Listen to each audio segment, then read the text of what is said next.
नमस्कार साथियों, स्वागत है आप सभी का रियल न्यूज एंड एनालिसिस में। आज के सेशन में हम चर्चा करने जा रहे हैं कि हाल ही में अमेरिका के द्वारा रूस में रह रहे अमेरिकियों को, आप में से पहला सवाल तो यहां बन भी चुका है कि रूस वाले अमेरिकी लोग रूस में रह क्यों रहे हैं। तो इसका मतलब ये समझ लीजिए कि वहां पर डुअल सिटीजनशिप चलती है। डुअल सिटीजनशिप का मतलब कुछ लोग ऐसे हैं जो रूस और अमेरिका के दोनों की नागरिकता लिए बैठे हैं और वो रूस में अपना बिजनेस चला रहे हैं। दुश्मन आज है, लेकिन पहले भी इन लोगों ने काफी व्यापार किए हैं। स्पेस वगैरह में तो आज भी ये दोनों एक दूसरे के साथ मिलकर काम करते हैं। कभी चर्चा करेंगे उस विषय पर भी। तो फिलहाल के लिए अमेरिका के द्वारा एक चेतावनी जारी करते हुए एडवाइजरी जारी की गई है और कहा है कि जो भी रूस के अंदर रह रहे अमेरिकी हैं वो तुरंत रूस छोड़कर निकल लें। हमने इसी के ऊपर सवाल बना दिया, क्या भैया कुछ बड़ा होने वाला है क्या? आपके दिमाग में एक सवाल आएगा, ऐसा क्यों सर? पैनिक वाला सवाल आपने क्यों क्रिएट किया कि ऐसे कोई बड़ा होने वाला है क्या? लेके चलते हैं आपको अभी। फिलहाल के लिए तो आप न्यूज़ की हेडलाइन सभी अखबारों के अंदर देख लो कि यूएस एम्बेसी ने ये अमेरिकन को वार्न किया है कि वो तुरंत रशिया छोड़कर निकले। ये हर अखबार की प्रमुख वो है, मतलब न्यूज़ है। अब आप पूछेंगे कि पता नहीं अमेरिका खामखा यूं ही करता रहता है। अजी रुकिए जरा, थोड़ा सा और वेट करिए और थोड़ा एनालिसिस करिए, थोड़े इतिहास का एनालिसिस मैं आपको क्यों करा रहा हूं उसके पीछे की भी कहानी बता देता हूं। असल में आप लोगों को मैं ये दिखाने का प्रयास करूंगा कि आज से पहले क्या कभी ऐसा हुआ है कि अमेरिका ने चेतावनी जारी की हो निकलने के लिए अमेरिकन्स को। आइए मैं दिखाता हूं साथियों। यहां पर मैं आपको एक चीज दिखाने जा रहा हूं। बाइडेन ने फरवरी 11, 2022 को यूक्रेन में रह रहे अमेरिकन्स को ऐसी ही एक चेतावनी जारी की थी। अमेरिका की खुफिया एजेंसी को लाइटली मत लेना। ये वही खुफिया एजेंसीज हैं जिनकी वजह से संभव है कि दुनिया की हर चीज लीक होती है। अभी जैसे पाकिस्तान में कोहराम मचा हुआ है ना, आज मैं करने वाला था, इमरान खान का एक ऑडियो लीक हो गया है।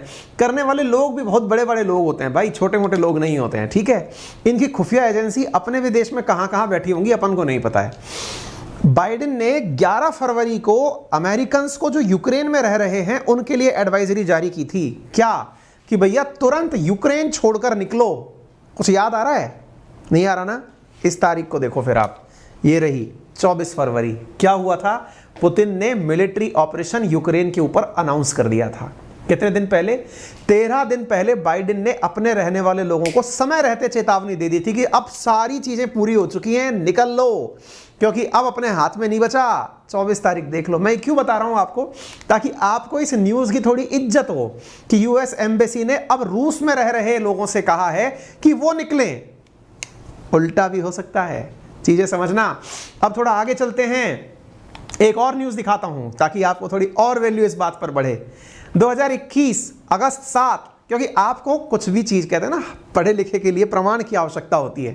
तो हाथ कंगन को आरसी क्या और पढ़े लिखे को फारसी क्या। जनाब आप इस न्यूज को पढ़िए फिर से। क्या लिखा है? 7 अगस्त 2021 की न्यूज है।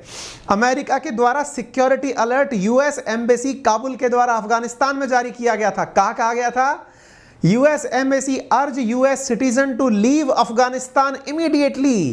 कौन सी तारीख की बात है ये? 7 अगस्त 2021 की। क्या हुआ था? 15 अगस्त 2021 को तालिबान ने अफगानिस्तान सरकार को उखाड़ कर फेंक दिया था। 7 दिन पहले, 13 दिन पहले इन्होंने अपने नागरिकों को चेतावनी। अमेरिका के लिए अगर कोई सबसे ज्यादा कीमती है तो वो उसका सिटीजन है। इसलिए हर व्यक्ति अमेरिकी होने पर गर्व करता है। वहां की सरकारों के लिए कुछ भी, एक अमेरिकन की मौत जो है ना, वो अमेरिकी सरकार को बहुत बड़ा झटका देती है। यही कारण है कि आतंकी भी ढूंढ ढूंढ कर अमेरिकियों को टारगेट करते हैं। समझ रहे हो आप? उनके लिए असट है अमेरिकी नागरिक। आप इन दो घटनाओं से कुछ अगर तजुर्बा ले चुके हैं कि दुनिया में साल को साल के अंदर जब जब एडवाइजरी मिली है कुछ बड़ा हुआ है। अब आपके दिमाग में सवाल स्वतः ही आने लगेगा, सर क्या होने वाला है? क्यों हो रही है ऐसी बातें? ये इसलिए हो रही हैं क्योंकि सब कुछ ठीक नहीं चल रहा है। क्यों? क्योंकि वेस्टर्न वर्ल्ड भी ये बोल चुका है कि पुतिन के द्वारा जो न्यूक्लियर थ्रेट दी जा रही है, नाभिकीय हमले की धमकी दी जा रही है, वो कोई मजाक नहीं है, नॉट ए ब्लफ। यूएस ने भी अपने द्वारा एडवाइजरी जारी की थी सिटीजन्स के लिए, क्योंकि यूएस को पता है कि पुतिन अगर ये बोल रहा है कि मैं न्यूक्लियर बम के मामले में मजाक नहीं कर रहा हूं। अच्छा आपको पता है मैंने इसके ऊपर प्रॉपर तरीके से एक सेशन किया है जिसमें मैंने ये बताया है कि अमेरिका ने एडवाइजरी जारी की है अपने सिटीजन्स को। एक दिन पहले भी मैंने अंकित इंस्पायर्स इंडिया पर किया था इसके बारे में सेशन कि अगर परमाणु हमला हो जाए तो उससे कैसे बचना है। यानी कि चीजें बहुत आगे तक जा चुकी हैं। परमाणु हमले के बारे में आपने 7 महीने से नहीं सुना था, अचानक सुन रहे हो ना। तो अचानक सुनने के पीछे अमेरिकन्स ने भी, मतलब यूएस ने भी अमेरिकन्स को यह साफ साफ कहा था कि भैया थोड़ा तैयार हो जाओ, चीजें आपके हिसाब से हों, ये जरूरी नहीं है, संभव है कि कुछ भी अनहोनी हो सकती है। ये न्यूज आप लोग देख सकते हैं, ठीक है। अब आपको मैं थोड़ी और इसके अंदर जानकारी ऐड कर दूं। कुछ दिनों पहले याद है आपको, मैंने इसके ऊपर भी सेशन किया था। रूस के अंदर भगदड़ मची थी, किस बात को लेकर के? जब पुतिन ने यह कहा था कि मेरे 6000 सैनिक मर चुके हैं, मुझे 3 लाख रिजर्विस्ट चाहिए, यानी कि ऐसे सैनिक चाहिए जिन्हें मैं युद्ध के अंदर भेज सकता हूं। कुछ ध्यान आ रहा है? 6000 सैनिक मरने पर पुतिन ने अपने नागरिकों के लिए मैंडेटरी कर दिया था 18 साल से 65 साल के लोगों के लिए कि वो रिजर्व फोर्स में आने के लिए तैयार हो जाएं। पुतिन ने अपनी ट्रुप्स को यूक्रेन में आगे बढ़ा दिया है। किस लिए? कि यार न्यूक्लियर रिटेलिएशन किया जा सकता है और मैं रशियन ऑक्यूपाइड लैंड को यूक्रेन ने जो हमसे वापस छीना है उसे पाकर रहूंगा। आपको मालूम होगा इस समय पूरी दुनिया रशिया को लाइटली ले रही है। क्यों लाइटली ले रही है? क्योंकि यूक्रेन इस समय बढ़त बना रहा है। रशिया ने जिन जिन क्षेत्रों को अपने कब्जे में लिया था, यूक्रेन की फोर्सेस रशिया से उन्हें वापस खींच रही हैं। ऐसी स्थिति में पुतिन ने मोबिलाइज की थी ज्यादा ट्रुप्स उस क्षेत्रों में जहां जहां पर ऐसा हुआ। और यह डर है, लोगों को इस बात का संशय है कि संभव है कि पुतिन अपनी इस फ्रस्ट्रेशन में जो क्षेत्र उससे छिन गए हैं उन्हें पाने के लिए न्यूक्लियर बम का उपयोग कर सकता है। और एक बार न्यूक्लियर बम का उपयोग हो गया तो कहीं भी किसी प्रकार से न्यूक्लियर बम के उपयोग से कोई किसी को नहीं रोक पाएगा। संभव है कि अमेरिका रशिया पर न्यूक्लियर बम का यूज कर ले और संभव है कि रशिया अमेरिका पर न्यूक्लियर बम का यूज कर ले। यह भी संभव है कि नास्ट्रेडमस की यह भविष्यवाणी कि 3rd वर्ल्ड वॉर यहीं से शुरू होगा पॉसिबल है, क्योंकि इसी प्रकार की जो घटनाएं हैं वर्ल्ड वॉर के समय भी देखी गई थी। युद्ध धीरे धीरे आगे चलता हुआ इंटेंसिफाई हो गया था।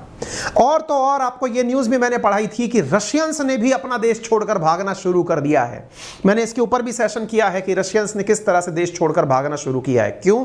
क्योंकि उन्हें डर है कि हमें जबरदस्ती फौज में भेजने की अगर तैयारी हो रही है, इसका मतलब इरादे नेक नहीं है। साथियों, अब उम्मीद है कि आपको यह बात समझ में आ गई होगी कि यूएस के द्वारा, यूएस की एम्बेसी के द्वारा रशिया को छोड़ने के लिए जो एडवाइजरी जारी की गई है, आने वाले 10-15 दिन में कुछ भयानक होने वाला है। इसका भय है, ऐसा ना हो ये हम सब उम्मीद करते हैं, क्योंकि दुनिया में जितना भुखमरी, जितनी गरीबी, जितनी महंगाई रशिया यूक्रेन वॉर से देखी, उससे भी कहीं भीषण संकट उत्पन्न हो सकता है यदि ये बात सच निकल गई। क्या आपको लगता है कि केवल अमेरिका की एम्बेसी के द्वारा ऐसा किया गया है? यूरोपियन, मतलब क्या इसके द्वारा ऐसा किया गया? जी नहीं, रशियन एजेंसीज ने खुद ने इस न्यूज को छापा है। ये टास जो अखबार है, ये रशिया का अखबार है, जिसने लिखा है कि मॉस्को ने अर्ज, मतलब US embassy in Moscow urge American citizen to leave Russia. इतना ही नहीं, इनके पड़ोसी देश जैसे बुल्गारिया ने भी हाल ही में, अब आज देखिए आज की एडवाइजरी 28 तारीख, आपको शायद ये दिखाई ना पड़ रहा हो क्योंकि थोड़ा कलर डार्क नहीं है, 28 तारीख सितंबर दिख रहा होगा। इसमें बुल्गारिया के फॉरेन मिनिस्ट्री ने एडवाइस किया है अपने ट्रेवलर्स को जो रशिया जा रहे हैं और कहा है कि वहां से तुरंत निकलने। देखिए, आपके लिए यह केवल एक मनोरंजन का विषय हो सकता है, लेकिन दुनिया में यह कितना इंटेंसिफाइड मामला है, आप इन चीजों से थोड़ा समझें। बुल्गारिया ने भी तुरंत अपने लोगों से कहा है कि रशिया छोड़कर निकलने। बुल्गारिया, पोलैंड, एस्टोनिया, इन सब ने अपने सिटीजन्स को कहा है कि रशिया जितना जल्दी होकर छोड़ सकें छोड़ दें। मैं फिर कह रहा हूं, हल्के में ना लें। पहले ऐसे जब पुतिन का वॉर हुआ था तब भी हल्के में नहीं, यूक्रेन वॉर हुआ था तब भी आपने लाइटली नहीं लिया था। फिर से कह रहा हूं, ये कुछ ना कुछ गड़बड़ है। 28 सितंबर की खबर है। बुल्गारिया, पोलैंड, एस्टोनिया सब ने एडवाइस कर दिया है सिटीजन्स को, निकलो। आप लोगों को इस बीच में क्या यूक्रेन में हुआ वो भी जान लो। हुआ यह है कि यूक्रेन के अंदर जिन क्षेत्रों के अंदर रशिया के द्वारा कब्जा किया गया, उन क्षेत्रों में रेफरेंडम करा करके अपने पक्ष में सरकार बना ली गई है। यूक्रेन वॉर के अंदर जो ऑक्यूपाइड एरिया था वहां पर अर्जेंटली वोट करवाए गए रशिया के द्वारा, और उन क्षेत्रों में विशेष रूप से ये जो डॉनबास वाला जो क्षेत्र है, लोहांस्क डोनास्क वाला जो क्षेत्र है, इनके अंदर जनमत संग्रह कराकर अपने पक्ष की सरकार बनाने का कार्य लगभग पूरा हो चुका है। ये जो आपको पर्पल कलर दिख रहा है, इसी पर सबसे ज्यादा चिंता व्यक्त की जा रही है। क्यों? क्योंकि रशियन फोर्सेस यहीं से पीछे हटी थी। दुनिया को लगने लगा है कि रशिया की सेना के पास ताकत नहीं है। अपनी मतलब जाती हुई इज्जत बचाने के लिए फ्रस्ट्रेशन में रशिया कुछ भी कर सकता है। संभव है कि यहां पर न्यूक्लियर बॉम्ब का उपयोग किया जाए, और एक बार किसी भी कॉर्नर में न्यूक्लियर बॉम्ब चल गया, उसके बाद में जो होगा उसकी कल्पना आप नहीं कर सकते। रशिया रिसेंटली, आप 27 तारीख की ये न्यूज देख लीजिए, क्योंकि इन सब चीजों के पीछे कुछ ना कुछ तर्क है। 27 तारीख की न्यूज है, Russia issue new nuclear warning as contested Ukraine referendum end. जैसे ही रेफरेंडम खत्म होगा, रशिया ने भी न्यूक्लियर वॉर की चेतावनी दे रखी है। इसका मतलब समझ जाइए, फिर कह रहा हूं, मैं डरा नहीं रहा हूं, लेकिन आपको अवगत करा रहा हूं वर्ड। खैर, फिर आप पता चले आज रात को सो ही नहीं पा रहे हैं, ठीक है। तो उम्मीद है कि आपको ये बात समझ में आ गई हो। अगर ये जानकारी समझ में आ गई है, सभी साथियों से शेयर कर दीजिएगा, वीडियो को लाइक करना बिल्कुल मत भूलिएगा। अब आपके और हमारे काम की बात सुन लीजिए, वो ये है, जैसा मैंने आपसे प्रॉमिस किया था कि रियल न्यूज एंड एनालिसिस के वो टाइटल्स जो एग्जाम पर्सपेक्टिव से काफी इंपॉर्टेंट है, जिनके अंदर अपन दोनों आपस में बैठ करके बातचीत कर सकें, मैंने आपके सामने कमेंट पिन किया गया है, जिसमें मैंने लिंक डाला है आपको मेरी कल सुबह 8 बजे की क्लास का, जो कि एक फ्री स्पेशल क्लास है, जिसमें पहुंचने के लिए आपको मेरा रेफरल कोड अंकित 10 यूज करना है। आप उस क्लास में पहुंचे और ईडब्ल्यूएस कोटा मामले में सुप्रीम कोर्ट के समक्ष जो मुद्दे हैं, अपन कल सुबह बैठकर वहां पर डिस्कस करेंगे। ये फ्री क्लास है। ऐसे ही एक बैंकिंग सिस्टम लिक्विडिटी को लेकर के एक मेरी क्लास है, जो भी मैं सेम समय पर ही एक ही सेशन के अंदर आपसे डिस्कस करूंगा एज पर माई प्रॉमिस। इस वीकेंड पर वनडे एग्जामिनेशन के लिए भी जो इंपॉर्टेंट क्वेश्चंस हैं, उन्हें मैं आपके साथ वहां पर डिस्कस करूंगा। तो मुझे उम्मीद है कि आप जरूर उस क्लास में पहुंचेंगे और अपने लिए उसे जरूरी साबित करेंगे, ठीक है। तो उम्मीद है कि यह बात क्लियर होगी। मेरा रेफरल कोड है अंकित 10, जिसका यूज करके अनअकैडमी पर आप प्राप्त कर सकते हैं फिलहाल 30 तारीख तक 20% discount on all type of subscriptions. इस कंटेंट की पीडीएफ आपको मेरे टेलीग्राम चैनल अंकित अवस्थी सर पर मिल जाएगी, जो कि वेरीफाइड टेलीग्राम अकाउंट है। अनअकैडमी की क्लास की लिंक, जो कि फ्री क्लास है, उसकी लिंक भी आपको इस टेलीग्राम चैनल पर मिल जाएगी। यूपीएससी कैटेगरी के अंदर बेस्ट एडुकेटर्स के द्वारा क्रिएटेड कोर्स आपके लिए अवेलेबल कराया जा रहा है, जो कि वीकेंड सेल के रूप में इस समय चल रहा है, यानी मंथ एंड है। आप 20% के हिसाब से इसको यूज कर सकते हैं। 2 साल का सब्सक्रिप्शन 62,000 में प्लस का और 95,000 में आइकॉनिक का दिया जा रहा है। आइकॉनिक वो सब्सक्रिप्शन है जिसमें आपको पर्टिकुलर मेंटर मिलता है। 29 तारीख को नए बैच शुरू हो रहे हैं, जिसमें इंडिया के टॉप एडुकेटर्स के द्वारा बाईलैंग्वेज भाषा में 2023 को टारगेट करते हुए क्लासेस ली जाएंगी।